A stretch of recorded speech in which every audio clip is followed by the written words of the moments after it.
Notre objectif est de produire des jeunes embryons équins par maturation, fécondation et culture in vitro. Donc, comme vous le savez, in vivo, l'ovocyte, le gamète femelle, subit un certain nombre de modifications. Donc, tout d'abord, dans l'ovaire, il va subir une maturation. Donc, l'ovocyte est ici représenté en noir. Et au cours de la croissance du follicule, il va subir sa maturation. Au moment de l'ovulation, il va arriver dans l'oviducte, que vous voyez ici. Dans l'oviducte, il va subir un certain nombre de modifications, puis la fécondation et le début du développement embryonnaire. Notre objectif est donc de réaliser in vitro ces différentes étapes, maturation in vitro, incubation in vitro en présence de fluide d'oviducte, fécondation in vitro et développement in vitro. Alors pourquoi produire des embryons in vitro? La production d'embryons équins in vitro a plusieurs applications pratiques. Tout d'abord, elle va permettre de produire plusieurs embryons au cours d'un cycle. En effet, vous savez que pour le moment, on n'a pas de traitement de superovulation réellement efficace. Par contre, il est possible de collecter sur un ovaire à un moment donné plusieurs ovocytes et donc d'obtenir plusieurs embryons. Dans un deuxième temps, la production d'embryons in vitro va permettre de produire des jeunes embryons qui sont aptes à la congélation. Vous savez que les embryons descendent dans l'utérus 6 à 7 jours après l'ovulation et que la collecte d'embryons ne peut se faire que 6 à 7 jours après ovulation. À ce stade-là, on a un grand nombre d'embryons qui ont un gros diamètre et qui sont peu aptes à la congélation, qui ont un mauvais taux de survie après congélation. Par contre, lorsqu'on fait de la fécondation in vitro ou de la production d'embryons in vitro, tous les embryons sont dans des boîtes de culture, donc on a accès à tous les embryons. Donc on peut utiliser des embryons à 5 jours, à 6 jours, pour faire de la congélation, et on sait que les jeunes embryons ont une meilleure survie après congélation. Ensuite, la production d'embryons in vitro va permettre de travailler avec des reproducteurs peu ou pas fertiles. Si par exemple vous avez une jument qui n'ovule pas parce que son follicule se lutéinise ou qui a des problèmes au niveau de l'oviducte et de l'utérus et qui ne peut pas produire d'embryons pour un transfert, il est possible d'aller collecter ces ovocytes sur des petits follicules et d'obtenir des embryons. Si par ailleurs vous avez un étalon qui a une concentration en spermatozoïdes qui est très faible ou beaucoup de spermatozoïdes anormaux et qui ne peut pas fertiliser une jument par insémination, il est possible de collecter son sperme et de mettre les spermatozoïdes directement au contact de l'ovocyte. Enfin, la production in vitro d'embryons va permettre de produire plusieurs embryons et des jeunes embryons que l'on pourra congeler. Ça permettra donc de participer à la préservation des races en voie d'extinction et de congeler des embryons pour le maintien de la biodiversité des équidés. Voilà donc le matériel et méthode que nous avons utilisé. Nous avons collecté les ovocytes immatures soit dans des abattoirs commerciaux, soit par ponction. Donc pour la collecte dans les abattoirs commerciaux, nous allons chercher des ovaires de juments qui sont abattus dans les abattoirs de la région autour de l'INRA. Nous ponctionnons plusieurs petits follicules sur ces ovaires pour collecter plusieurs ovocytes immatures. Donc pour cela, l'ovocyte est séparé des tissus l'ovaire est séparé des tissus qui l'entourent. Puis chaque follicule est ponctionné. Le liquide folliculaire est aspiré, il est mis dans des boîtes de culture et les ovocytes sont recherchés sous une loupe binoculaire. Pour la collecte d'ovocytes par ponction folliculaire transvaginale sous échographie, nous travaillons sur les ponettes de notre unité expérimentale.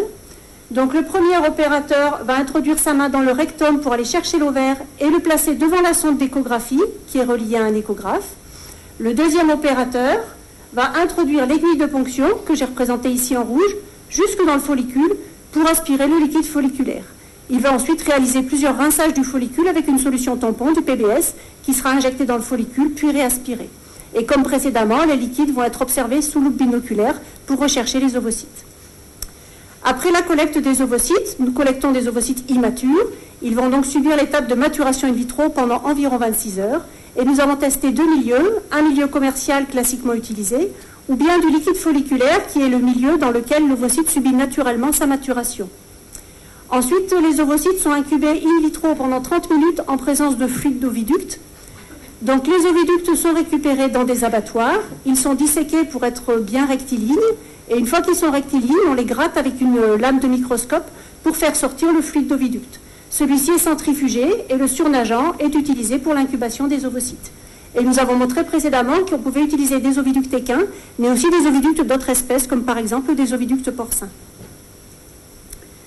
Ensuite, les ovocytes sont placés en fécondation in vitro pendant 24 heures. Donc pour cela, nous collectons du sperme équin sur les étalons de notre unité expérimentale. Le sperme est préparé et mis en présence des ovocytes pendant 24 heures. Ensuite, les ovocytes sont transférés dans un milieu de culture pour le développement in vitro des embryons pendant 24 heures. Et nous avons testé 2 milieux de culture, le SOF, qui est très utilisé pour la culture des embryons bovins, et le DMEM-F12, qui est utilisé pour les cultures d'embryons équins chez les gens qui font de l'ICSI, de l'injection de spermatozoïdes dans l'ovocyte.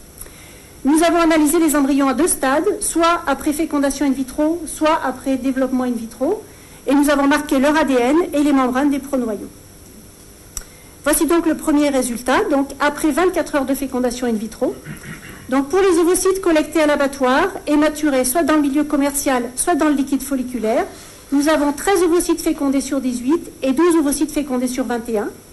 Pour les ovocytes collectés par ponction folliculaire et maturés dans le milieu commercial ou dans le liquide folliculaire, nous avons 4 ovocytes fécondés sur 10 et 4 sur 9. Donc vous avez ici un exemple d'ovocyte fécondé et on voit bien l'ADN du pronoyau femelle qui est issu de l'ovocyte et l'ADN du pronoyau mâle qui est issu du spermatozoïde qui a pénétré. Et là, vous avez un ovocyte avec le double marquage de l'ADN, donc vous avez là encore les 2 pronoyaux, et un marquage des membranes, donc vous voyez la membrane qui entoure chacun des pronoyaux. Le deuxième résultat que je vous présente, c'est donc pour les ovocytes qui ont été mis en fécondation pendant 24 heures, puis en développement in vitro pendant 24 heures dans le milieu SOF.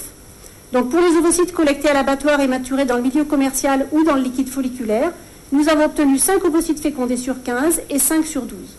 Pour les ovocytes collectés par ponction et maturés dans le milieu commercial et dans le liquide folliculaire, nous avons obtenu seulement un ovocyte fécondé sur 16 dans les 2 lots. Par ailleurs, dans ce milieu de culture, dans le SOF, nous avons observé un très fort pourcentage d'ovocytes dégénérés, puisque dans certaines expériences, nous avions jusqu'à 93% d'ovocytes dégénérés. Et vous avez ici un exemple d'ovocytes dégénérés. Donc il semble que le milieu SOF ne soit pas adapté à l'embryon équin. Le dernier résultat, c'est donc pour les ovocytes qui ont été mis en fécondation in vitro pendant 24 heures, puis en développement in vitro dans du milieu DMEM-F12. Donc pour les ovocytes collectés à l'abattoir et maturés dans le milieu commercial ou dans le liquide folliculaire, nous avons obtenu 9 ovocytes fécondés sur 13 dans les 2 cas, soit environ 70% de fécondation. Pour les ovocytes collectés par ponction et maturés dans le milieu commercial ou dans le liquide folliculaire, nous avons obtenu 5 ovocytes fécondés sur 5 ou 3 ovocytes fécondés sur 9. Et dans ce milieu DMEM-F12, ce qui est caractéristique, c'est qu'on a observé des pronoyaux très décondensés. Donc, contrairement aux pronoyaux que je vous ai montré tout à l'heure, qui formaient vraiment une masse très compacte, vous voyez ici que les pronoyaux, l'ADN des pronoyaux est devenu diffus, c'est décondensé.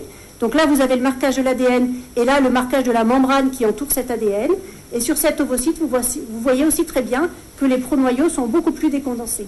Et cette décondensation des pronoyaux, c'est le signe du début du développement embryonnaire. Nous avons donc développé une technique de production in vitro de jeunes embryons équins qui permet d'avoir des taux élevés de fécondation in vitro et le début du développement embryonnaire. La première perspective, effectivement, ce que nous allons faire tout de suite, c'est de cultiver ces embryons pendant plusieurs jours pour avoir des divisions embryonnaires et arriver jusqu'au stade morula et blastocyste. Nous aimerions aussi transférer ces embryons dans des juments receveuses pour s'assurer que les embryons produits in vitro sont capables de donner des gestations. Nous avons pour le moment utilisé uniquement du sperme frais, mais nous voulons adapter cette technique à l'utilisation du sperme congelé. Et enfin, on aimerait remplacer le fluide d'oviducte par un milieu de composition défini, puisque ce fluide d'oviducte est issu d'animaux dans des abattoirs, et donc au niveau sécurité sanitaire, ce n'est pas idéal.